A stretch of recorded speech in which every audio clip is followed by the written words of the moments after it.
When people talk about getting older, the first thing they use is the number. And we're so much more than our number. Is that left arm feeling?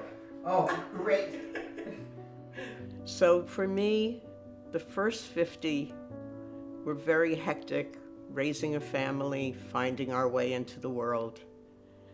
And then you hit 50, and I call it coming to the back 50. And the back 50 has a lot of perks. And in my back 50s, I met a wonderful man named Michael Wiley. And our life has been so good together. We lead an incredibly full life, and we're very blessed by leading a totally artistic life. I run a picture frame store that I've had for 38 years. And Michael retired, and he is a three-dimensional artist. He's very playful, and he uses all natural materials. He uses stones and twigs because the wind moves the stone and the ice shears the stone. We love to travel, which we do very spontaneously once we land in the place we choose. We book our first night and our last night and rent a car and just explore these beautiful places in the world. We've done that with Iceland, Argentina, 2 trips to Argentina, the north, and Patagonia, where we were at the end of the world, Ushuaia, and even went further south to walk with the penguins, the Magellanic penguins. Michael did not have a passport until he met me. And our first trip was to London, and it was a 5-day trip, and I had told Michael that it was going to be really gloomy and to expect rain, but we both loved museums and that the days would be filled and it would be wonderful. Well, when we got to London, the weather was absolutely beautiful. It was unusual for March, and we walked the city, and it was a great trip that we shared. And I think talking about how the trips come about, one very interesting one was our trip to Spain. And just in reading the morning paper, Marcia read an article about a restaurant, El Bulli, on the East Coast. World-renowned, open 6 months of the year only. And apparently you have to get a reservation a couple of years in advance. After breakfast, Marcia goes right up to the computer, emails El Bulli, and said, we know reservations, are far out there, but just let us know whenever you can give us a reservation for 2. A couple months go by. One morning, Marcia's up reading the emails after breakfast and yells down, we're going to Spain. She got an email that on June something or other, they had an opening for 2. So we took it, and that created our entire trip. Yep. Of course, friends were laughing, saying, you're going to Spain for dinner and then coming home? I said, no, we'll go for a couple of weeks. But it was a marvelous trip, and it's just how we get there. We travel by research, by reading, and we just find our way, and it's always so exciting because we always find a place to stay, and we always find things that are just so wonderful that come upon our path. And in 17 years, as yet, we haven't had to sleep in the car, so we've been finding rooms. But Marcia's a great traveler, very easy. No apprehension, no anticipation about what. It's just, let's just go. It'll work out. The pieces I work on involve a lot of items from nature, either stones and rocks that we bring back from a variety of our trips over the years that Marcia and I go on. And I got into the process of melting wax, started with melting crayons, and developed into just melting wax itself and adding pigments, as you see here with my little hot plate to melt the wax. And actually, my process is absolutely a response to the materials around me. As you look around, you see I have a lot of stuff. But it's really me responding to them and almost facilitating the coming together of those pieces. And it's really an effort on my part not to get in the way. If I start to try to overwork it, I almost have to walk away, go outside, upstairs, do something else, come back to it. Michael teaches Tai Chi, and I teach a yoga class once a week. I also have 2 private tap students that come to my home. The one man came to my store for framing, and he said, you know, the number one thing on my bucket list is to learn how to tap dance. And I said, well, I can teach you that. And it's been a love affair for a year already. And he's 67. And the woman that comes to tap with me is 66. So there's a lot of excitement and a lot of newness. And I think the curiosity and the learning and the wanting to continue to live is what is really important as we get older.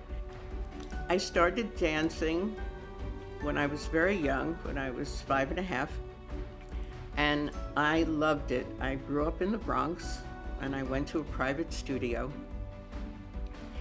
and dancing has been always a part of my life until I was about 18, when my mother unfortunately sabotaged my career, even though I was accepted to the Juilliard School of Dance the very first year it opened.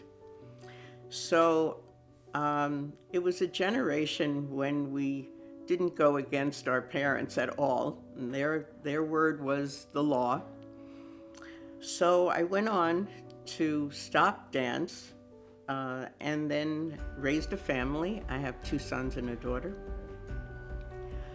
But my brother died very young. He died at 49. And after he died, I thought, there is some big part of me that's missing. And one of the main things was my dancing. So I was 42 at the time, and I thought, I'm going to get through my sorrow and I'm going to go back to dance. So I started taking lessons where I could, and I was really out of shape. It was really, really hard on my body, but I wanted it so badly.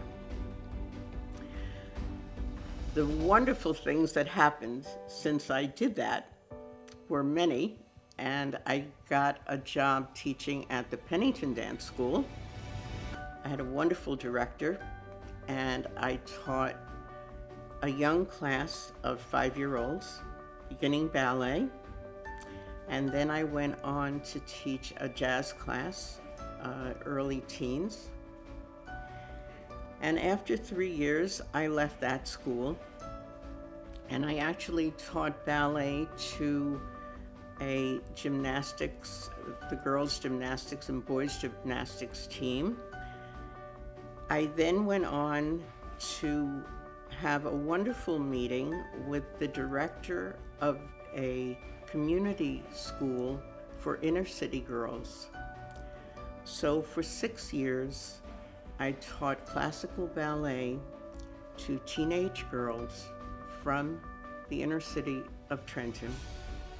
And it was an incredibly rewarding 6 years. The girls would come in often with hoodies, with their hands in their pocket and their heads bowed.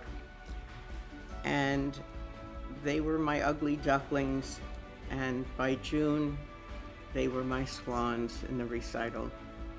And I worked with them on many levels, and I felt that my main message to them was how beautiful they were, and how with dance and with good posture, that there is incredible strength in their beauty, and that there is strength in having confidence of that posture walking into a room. So a few of these girls after the fact have come, and one has gone on to college. Actually, several have gone on to college.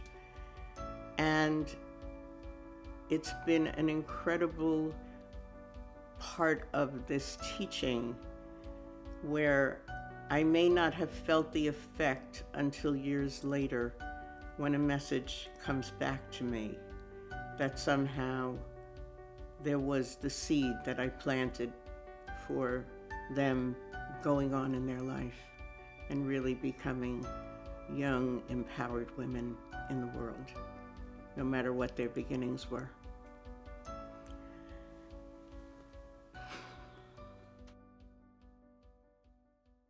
I grew up with a mother and father, both artists, and they always enjoyed painting. We grew up in Jersey City, so we were city kids, doing all the city activities, but yet when the spring and summer came, my folks would take advantage of knowing a farmer and his wife up in the Delaware Water Gap area that had a large house, and we would go out and spend weekends there. And my mom and dad would just be out all day in the fields or down at the stream painting, and my brother and myself would just have the advantage of being able to run around the countryside, play in the woods, play in the stream. It seemed like just a normal childhood, but I guess looking back on it, it was quite a wonderful time. Michael and I have quite a ritual for dinner because we love to enjoy our time and coming together after my day and his day here at home. And we light a candle, we have red wine, whether I scramble an egg or make a steak dinner. We always have our time together. This was just a cutout of a piece of pear wood that I found at a local soccer field. This past year, a few months ago, I took it and I just decided I wanted to completely separate the center and do a little bit of carving on it. All one piece, all the same wood, just that part of it is charred. I liked the contrast, just worked out some of the shaping on this and decided to call it Embrace. When I started my practice of yoga, I put a big X through the first year because as a dancer, I would go to class and I felt that yoga was about striking a pose and I had no problem following the teacher. But as the year ended, I realized how much deeper the practice is about.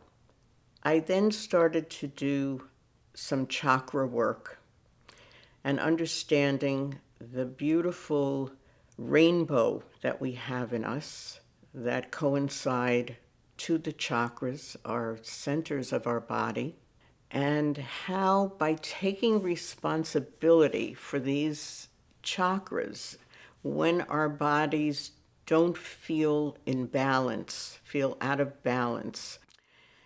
I had an issue with my thyroid, and that is right here. It's the blue chakra, and they say that it is the core of thought, of speech. Like I used to get laryngitis every season. It's a frustration of not being able to say your truth. And my thyroid went off the charts. And I really meditated on the thyroid itself, our incredible glands, and I healed myself by meditating and thinking of that blue being this brilliant sapphire that was going to give energy and health back to my thyroid. And it took 1 year, and I healed myself, and that was 30 years ago. And the New York Times had an article about super aging. And this is really what they were saying, that there's always something new to see, even if it's just a walk each day. Should we show them the backflip we learned last week? I think the idea of being enthusiastic, never losing your enthusiasm, is so important, that it's great to just wake up and feel the day, be grateful for the day, even on the worst day. I always tell my children, be grateful for even the worst day. You're here for that day. And I think about moving through the day, and I think movement is so important in every way to understand just the incredible body we have and the beautiful connection of mind and body and spirit, and the feeling that we are connected and we must take responsibility for ourselves and not look outside, but first to look inside. The world could be just so wonderful if we really worked on our own peace within us, really working on strengthening your core, which is so metaphorical for a light within us. And when that light goes out, we get sick, we get irritable, we do mean-spirited things. And I believe when we're happy and joyful and radiant, it just flows out into the world. And people can't resist that. It's an irresistible thing. Another wonderful meeting was me reading about a sculpture garden that had opened between Florence and Siena. And we couldn't find it. And literally it was off the road. And when we got there, nobody was there. And then someone came just as we were leaving. And they said, just go to the main house and close the gate behind you. And we met the owner of this amazing collection, who was kind enough to call a friend and put us up at this beautiful vineyard that she owned for the night, and sent us to a place to eat with this incredible Florentine steak dinner that we had on picnic benches with the locals. And it was just fantastic. It was, I couldn't even tell you where that place was. It was there. And sometimes I think these places disappear after we were there. I just do, because when we were in Argentina and looking for a place, and we went through a town that was so small it didn't have a B&B, and we were told to just take the road out of town. And there was this magic cottage that looked like it was out of a children's book. And we pulled in, and this elderly lady came to me and took my hand as if we knew each other. And we spent this night with her in this meticulous room, and a beautiful breakfast in the morning. And she was in her 80s and had a big vegetable garden. She was so proud of showing it to us. And it just, I think it disappeared after we were there. It just was just for us. It was so special. It was so special. Thank you so much. I love you, Marcia. Oh, of course, of course.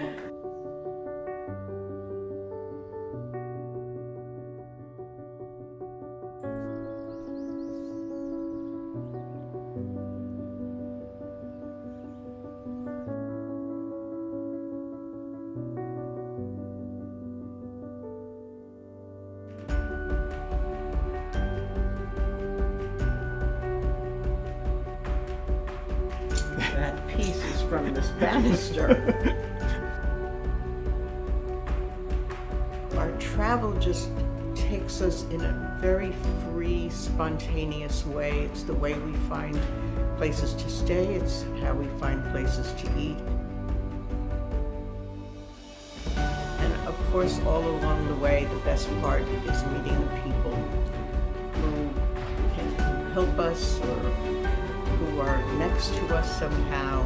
And we've traveled the world this way. We walked the back streets of Egypt, giving bananas and oranges to children when we were told not to, that it wasn't a good idea to say we were Americans. We were in Moscow, we were in Riga, Japan, Turkey.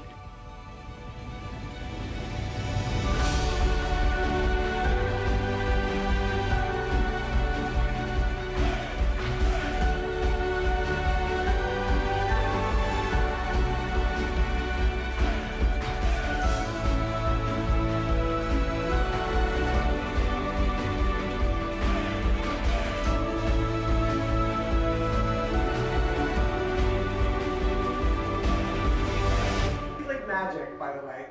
I'll be having a bad day, and she'll call me, and I'm like, and she's like, "Are you okay today?" How do you know? You just know. We have a connection.